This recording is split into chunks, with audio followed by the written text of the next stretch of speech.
ప్రేక్షకులందరికీ కూడా ఆ యొక్క లలిత అమ్మవారి యొక్క అనుగ్రహం పరిపూర్ణంగా కలగాలని మనస్ఫూర్తిగా కోరుకుంటూ మనం ఈరోజు చెప్పుకోపోయేటువంటి టాపిక్ ఏమిటి అంటే, చూడండి, రకరకాల ఉద్యోగాలు చేస్తూ ఉంటారు. అయితే ఆ రకరకాల ఉద్యోగాలు చేసేటువంటి క్రమంలో సడన్గా ఆ ఉద్యోగం ఏదైనా డిస్టర్బ్ అయితే వాళ్ళ గనక ఎక్స్ట్రా ఇన్కమ్ ఏదైనా సైడ్ ఇన్కమ్ లేదనుకోండి, చాలా ఇబ్బంది పడిపోతూ ఉంటారు. కొన్ని ఇళ్లల్లో పాపం భార్యాభర్త ఇద్దరూ కనుక చేస్తున్నట్లయితే పర్వాలేదు, ఉద్యోగం కానీ ఏదైనా వ్యాపారం కానీ. అలా కాకుండా ఒక్కరే కనుక చేస్తున్నప్పుడు ఏదైనా ఉద్యోగం వాళ్ళకి ఇంకొక ఇన్కమ్ కనుక లేనట్లయితే సడన్గా ఉద్యోగం పోతే ఇబ్బంది పడతారు. కాబట్టి ప్రతి వ్యక్తికి కూడా ఏదో ఒక సైడ్ ఇన్కమ్ ఉండాలి. ఒక ప్రాపర్టీ కొని లేకపోతే దాని మీద రెంట్స్ రావడం కానీ, లేకపోతే ఇంకోటి ఏదైనా సైడ్ బిజినెస్ చేయడం కానీ, ఎవరి దగ్గర ఇన్వెస్ట్మెంట్ చేసి ఆ రకంగా కొంత డబ్బులు వస్తే బాగుండు అనేటువంటిది ప్రతి ఒక్కరికి ఉంటుంది. ఎందుకు అంటే అప్పుడు సెక్యూర్డ్గా ఉంటాడు మనిషి. చేసేటువంటి జాబ్ ఏమైనా డిస్టర్బ్ అయినా కూడా చాలా సెక్యూర్డ్గా ఉంటాడు. మరి ప్రతి ఒక్కరికి ఆ కోరిక ఉంటుంది, కానీ అందరికీ అది సాధ్యపడుతుందా? అది సాధ్యపడేలా చేసుకోవాలంటే జ్యోతిష్శాస్త్రంలో నిజంగానే అలాంటి ఫార్ములా ఏదైనా ఉందా అంటే ఖచ్చితంగా ఉందని చెప్తున్నాను నేను. ఎందుకంటే దీన్నే ఫ్రీ వీల్ అంటారు. మనము ఈరోజు చెప్పుకోబోయేటువంటి టాపిక్కి పర్టికులర్గా ఏంటంటే VGM 369 ఫార్ములా అన్నమాట.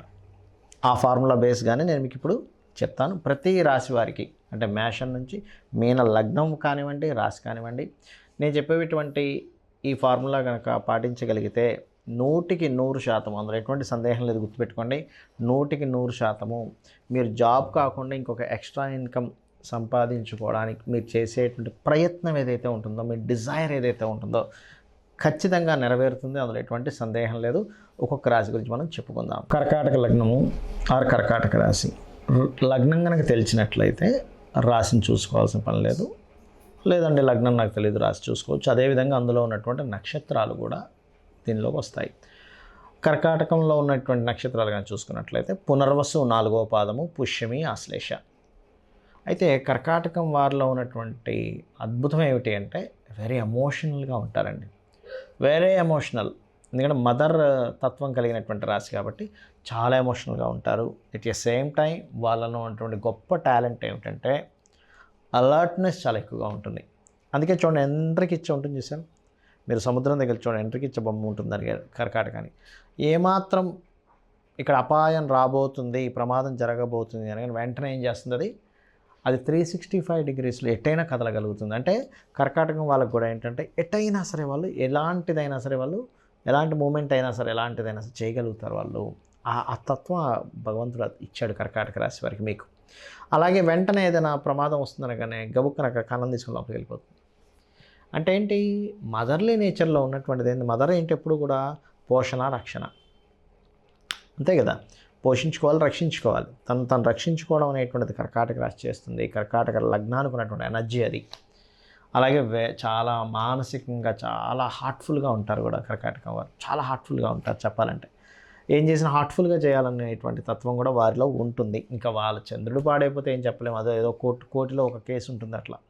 చంద్రుడు పూర్తిగా పాడైపోతే తప్ప 99.99% కేసెస్ చాలా హార్ట్ఫుల్గా ఉండేటువంటి లగ్నం ఇది. ఇప్పుడు మీరు సైడ్ ఇన్కమ్, ఎక్స్ట్రా ఇన్కమ్ సాధించాలి, మీ జీవితాన్ని అద్భుతంగా మలుచుకోవాలంటే ఏం చేయాలి, ఇప్పుడు నేను మీకు ఫార్ములా చెప్తాను. మీరు ఏం చేస్తారంటే నవగ్రహాలలో గుర్తుపెట్టుకోండి, నవగ్రహాల్లో బుధగ్రహము ఉంటుంది. బుధుడు మీకు గ్రహాల దగ్గరికి వెళ్తే చెప్తారు, ఆ పూజారిని అడిగిన బుధుడు ఎవరండి అంటే ఇగోండి ఇతనే అని చెప్తారు. నవగ్రహాలు చాలామందికి బుధుడు ఎక్కడ ఉన్నాడో నాకు తెలియదండి అనుకుంటారు. ఏం టెన్షన్ పడక్కర్లేదు. రాశి కూడా ఉంటాయి అక్కడ, బుధుడు శుక్రుడు అని రాసి పెడతారు నవగ్రహాల కింద. ఆ బుధగ్రహం దగ్గర మరియు శని భగవానుడి దగ్గర, ఈ రెండిటి దగ్గర కొబ్బరి నూనెతో కానీ లేకపోతే నువ్వుల నూనెతో కానీ, గుర్తుపెట్టుకోండి, కొబ్బరి నూనె లేదా నువ్వుల నూనె, ఈ రెండింటితో చక్కగా ఆ విగ్రహాన్ని ఫస్ట్ నీట్గా కడగండి, తుడవండి, అక్కడ దీపం పెట్టండి. లేదండి అక్కడ కడగనివ్వరు, తుడనివ్వరు, కనీసం దీపం పెట్టండి. దీపం పెట్టి చక్కగా నమస్కరించుకోండి. 3 ప్రదక్షిణాలు చేయండి, 9 ప్రదక్షిణాలు చేయండి.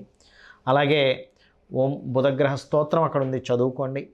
శనిగ్రహ స్తోత్రం అక్కడ ఉంది. నీలాంజన సమాభాసం రవిపుత్రం యమాగ్రజం ఛాయామార్తాండ సంభూతం తన్నమామి శనిచ్చరం చదువుకోవచ్చు. లేదు నాకు అంత శ్లోకం నాకు తిరగదండి, నేను ఇంగ్లీష్ మీడియం చదువుకున్నా అంటారు కొంతమంది, లేకపోతే కొంతమందికి తిరగదు, ఎందుకు నోరు చదవడం రాకపోవచ్చు.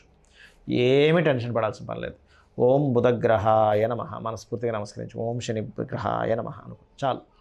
ఒక్క 10 నిమిషాలు అలాగా కూర్చొని చక్కగా చేసుకోండి. దీని తర్వాత ఏం చేస్తారు అంటే, మీరు కుజగ్రహం ఉంటుందండి, కుజగ్రహ సంబంధించిన పదార్థం ఉంటుంది. అలాగే శనగలు ఉంటాయి, అంటే కందులు శనగలు గుర్తుపెట్టుకోండి. కందులతో చేసిన ఏదైనా పదార్థాన్ని, కందిపప్పుతో ఏదైనా పదార్థం చేశారు ఉదాహరణకి మీరు, అలాగే శనగలతో ఏదైనా పదార్థం చేశారు ఉదాహరణకి మీరు. ఈ పదార్థాన్ని ఏం చేస్తారంటే మీరు చక్కగా మీరు వండినా పర్లేదు, లేకపోతే శనగలు రాగా ఎవరికైనా మీ కింద పనిచేసే వాళ్ళు ఉంటారు కదా, మీ ఇంట్లో పనిచేసేవారు కావచ్చు, ఎవరైనా సరే మీ కింద పనిచేసేవారు, వారికి ఇబ్బందిగా ఉంటుంటుంది కొనుక్కోవడానికి, ఎందుకంటే వాళ్ళకి వచ్చే జీతాలు చాలా తక్కువ.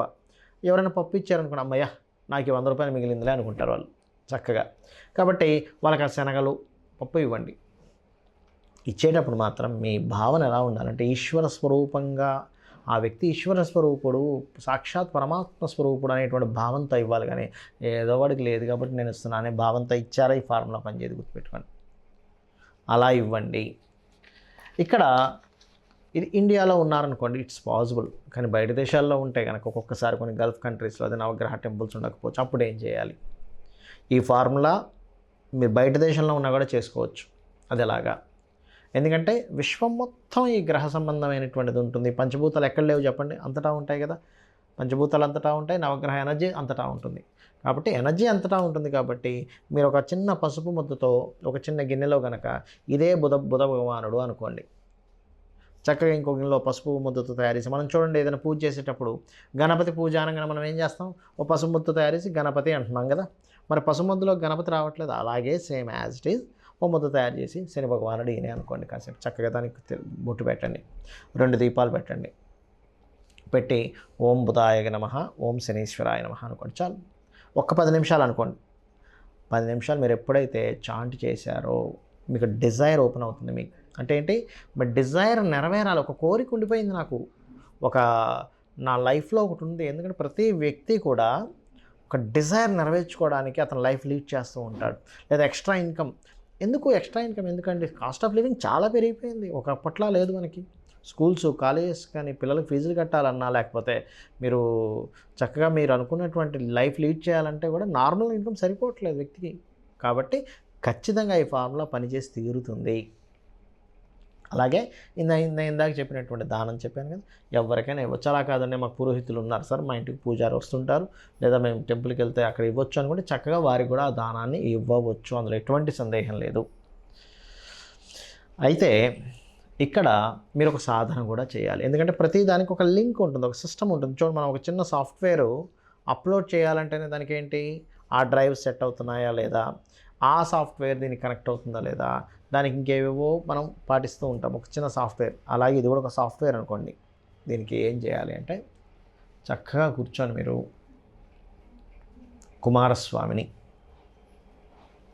నామం చేయడం, శ్రీ గురుదత్త జై గురుదత్త అనుకుంటూ ఉండండి. చక్కగా ఒక్క 10 నిమిషాలు శ్రీ గురుదత్త జై గురుదత్త శ్రీ గురుదత్త జై గురుదత్త అనుకోండి.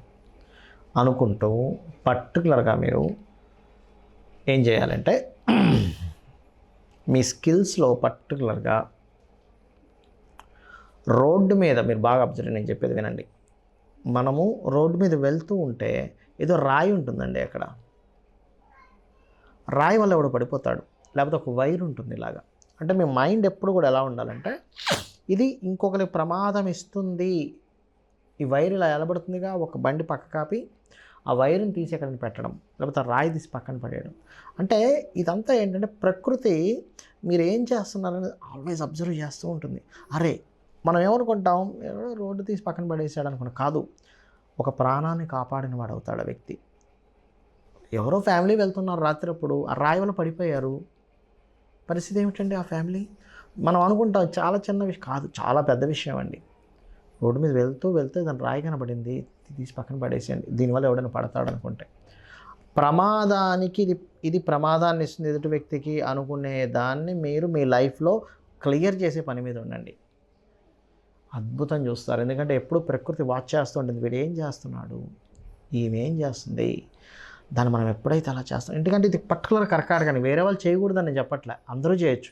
కానీ పర్టికులర్ కర్కాటకం వారి కర్మని తొలగించేటువంటి ఇది వీళ్ళకి దీంట్లో ఉంటుంది, 100% ఉంటుంది. మీరు చెయ్యండి, మీరు అద్భుతాలు చూస్తారు. మీరు అంటే ఇదేదో మీరు అద్భుతాలు చూస్తారని కూడా కాదు, వేరే వాళ్ళకి అది కూడా ఒక అద్భుతమైన లైఫ్ ఇచ్చిన వాళ్ళు అవుతారు. అలా యాక్సిడెంట్ ఇబ్బంది పడే వారికి అది చేయండి, ఖచ్చితంగా మీకు పని చేస్తుంది. మీరు చేస్తున్నటువంటి సాధన పూర్తి స్థాయిలో మీకు ఫలించాలంటే కొన్ని స్టెప్స్ పాటించాలి. అది ఆఖరిలో చెప్తాను, అదేంటో ఇప్పుడు నేను మీకు చెప్తాను. పాయింట్ నెంబర్ 1 గుర్తుపెట్టుకోండి. ఇప్పుడు చెప్పిన సాధన రెగ్యులర్గా చేయండి, రోజు చేయండి. రోజు ఎలా చేస్తారు? హ్యాపీగా చేయండి, హ్యాపీ మూడ్ని తెచ్చుకొని చేయండి. అబ్బాయి ఏదో చేస్తున్నావు, ఇది చెప్పాడు ఫలిస్తుంది, కానీ అబ్బాయి ఏమిటి రోజు ఈ పని అనుకునే మూడ్లో చేయకండి. ఎందుకంటే మనము ఏ మూడ్లో చేస్తామో ఏ పనైనా కానీ దాని రిజల్ట్ కూడా ప్రకృతి అలాగే ఇస్తుంది, గుర్తుపెట్టుకోండి. Happy mood. అసలు ఈ భగవంతుడు మనకి మానవ జన్మనివ్వడం, మనం ఈ మానవ జన్మగా పుట్టడం చాలా గొప్ప విషయం. ఎంజాయ్ ఇట్ అన్నట్టుగా చేయండి, ఖచ్చితంగా పనిచేస్తుంది. అలాగే మరొకటి ఏంటంటే, మీకు ఇప్పుడు ఈ ప్రక్రియ వల్ల 100% మీకు సక్సెస్ వస్తుందండి, అందులో ఎటువంటి డౌట్ లేదు. గుర్తుపెట్టుకోండి, 100% వస్తుంది, వచ్చి తీరుతుంది. వచ్చిన దాంట్లో 1% నుంచి 10% లోపల మీ ఇష్టం, మీరు ఎంతైనా చేసుకోవచ్చు. ఎందుకంటే 1% అని ఎందుకు అంటున్నానంటే, ఒక వ్యక్తికి 1000 రూపాయలే రావచ్చు పాపం, అతనికి ఎక్స్ట్రా ఇన్కమ్.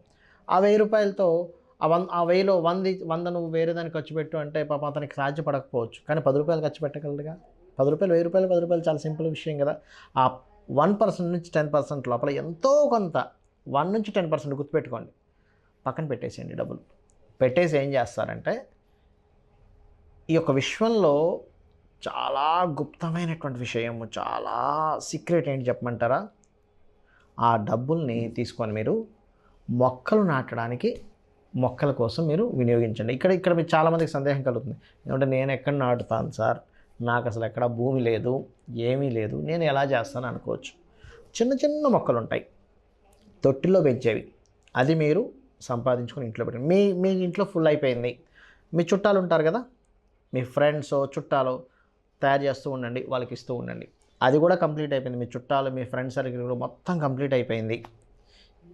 అప్పుడు ఏం చేయండి అంటే, మీకు డబ్బులు వస్తూ ఉంటే అది పెద్ద విషయం కాదు.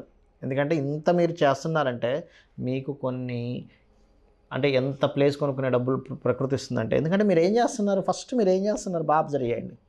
మొక్కల్ని ఇవ్వడం ప్రారంభిస్తున్నారు అంటే ఏం చేస్తున్నారు, కొంత భూమి ఈ ప్రకృతిని కాపాడడానికి ఆక్సిజన్ రిలీజ్ చేసేటువంటి ఒక మొక్కని ఇస్తున్నారు, మీ ఇంట్లో పెట్టుకుంటున్నారు ఫస్ట్. అంటే దాన్ని రక్షించడం స్టార్ట్ చేశారు, భూమిని రక్షించడం స్టార్ట్ చేశారు, చెట్టును రక్షించడం స్టార్ట్ చేశారు, మొక్కను రక్షించడం స్టార్ట్ చేశారు, ఎయిర్ని రక్షించడం అంటే ఎయిర్ పొల్యూట్ అయిపోతున్న దాన్ని రక్షించడం స్టార్ట్ చేశారు. అంటే చిన్నగా స్టార్ట్ చేశారు. మీరు ఏదో 1000 లక్షలు ఖర్చు పెట్టట్లా, జస్ట్ ఎంత ఉంటుందంటే ఒక 50 రూపాయలు 100 రూపాయలు చిన్నది వచ్చేస్తుంది మీకు. స్టార్ట్ చేశారు, మీరు ఇంట్లో స్టార్ట్ చేశారు. బాల్కనీస్లో, అపార్ట్మెంట్ అయితే బాల్కనీస్లో పెట్టుకోవడం. అయితే ఈ బాల్కనీస్లో కూడా ఇక్కడ ఫార్ములా చెప్తాను, సౌత్ వైపు ఆర్ ఈస్ట్ వైపు మాత్రమే పెట్టండి, నార్త్ బాల్కనీస్లో పెట్టకండి. ఇది వాస్తు టిప్ ఇది, బట్ చెప్తున్నాను నేను మీకు. ఈస్ట్ ఆర్ సౌత్లో పెట్టండి, నైరుతిలో కూడా పెట్టకండి, లేదా బిల్డింగ్ పైన ఈస్ట్ ఆర్ సౌత్లో పెట్టుకోండి మీరు మొక్కలు చక్కగా. ఎవరి బిల్డింగ్ మీద వాళ్ళు కనుక మొక్కలు పెంచుకోవడం కనుక స్టార్ట్ చేస్తే, ప్రకృతిలో మీరు కనుక దీనికి సంబంధించి చేశారా, ఇది మీకు తెలియకుండానే మీరు పొరపాటును కూడా మీరు ఇంకా మీరే కాకుండా మీ వంశం కూడా ఎక్కడొక రుణ రోగ శత్రువుల్లోకి వెళ్ళదు. ఎందుకు వెళ్ళదు? పచ్చదనం అనేటువంటిది బుధుడు. మనం ఎవరైనా అప్పుల పాలవుతున్నామన్నా, రుణాల పాలవుతున్నామన్నా, రోగాల పాలవుతున్నామన్నా, శత్రువుల పాలవుతున్నామన్నా బుధుడు పాడైతేనే అవుతుంది. మీరు ఏం చేస్తున్నారు, ఫార్ములాలో దీన్ని పెంచుతున్నారు. ఇంకొకటి మీకు ఆల్రెడీ ఇప్పుడు నేను చెప్పిన ఫార్ములా వింటున్న వాళ్ళందరికీ కూడా 3 విషయాలు ఖచ్చితంగా ఉండుంటాయి. 1 రుణాలు ఉంటాయి, 2 రోగభరితంగా ఏదైనా ఇబ్బంది పడుతుండొచ్చు, 3 శత్రుత్వాలు ఉండుంటాయి. ఈ 3ని ఫస్ట్ తొలగించుకోవాలి. ఎలా తొలగించుకోవాలి? రుణం ఉందనుకోండి, మీకు రోజుకు ఒక ½ అన్ అవర్ ఓం అపర్ణాయై నమః అనే మంత్రాన్ని సాధన చేయండి, రోజు ½ అన్ అవర్. రుణం ఉంటే గనక, లేదండి నాకు రోగం ఉందండి, ఓం సర్వవ్యాధి ప్రశమని సర్వమృత్యు నివారిణి అగ్రగణ్య అచింత్య రూప కలికల్మష నాశనం చేయండి. లేదంటే నాకు శత్రువులు ఉన్నాయి, మా ఇంట్లో వాళ్ళతో శత్రుత్వం, బయట వాళ్ళతో శత్రుత్వం, కోర్టు కేసు ఉంది, అది ఉంది, ఇది ఉంది, దీంట్లో నేను ఈ సాధన చేయాలి. ఎందుకు చెప్తున్నానంటే ఫస్ట్ ఈ సాధన చేసేటప్పుడు ఇవి తొలగితే కానీ, అంటే ఈ కర్మలు తొలగితే కానీ మీ సాధన ముందుకు వెళ్ళదు, గుర్తుపెట్టుకోండి. మరి శత్రుత్వాలు ఉన్నాయి, ఏం చేయాలి? ఓం నమో నారాయణాయ, ఓం కుమారస్వామి నమః, లేదా ఓం కార్తికేయ స్వామి నమః అని ఒక హాఫ్ అన్ అవర్ చేసుకుంటూ ఆ శత్రువుని ఎలా ఫీల్ అవుతారంటే, వాడు నాకు శత్రువు కాదు, వాడు నాకు మిత్రుడు అని ఫీల్ అవ్వండి. వాడు నాకు శత్రువు కాదు, వాడు నాకు మిత్రుడు. ఎప్పుడు కూడా శత్రుభావము, రుణభావము, రోగభావము యాక్టివేషన్లో ఉంటే మీ డిజైర్ భావం యాక్టివేషన్ అవ్వదు. ఇది ఆస్ట్రాలజీ ఫార్ములా. ఇవి చేయండి, 100% మీరు ఐశ్వర్యవంతులు అవుతారు. ఐశ్వర్యం అంటే అన్నీ ఉండడం మనిషికి. శ్రీమాత్రే నమః.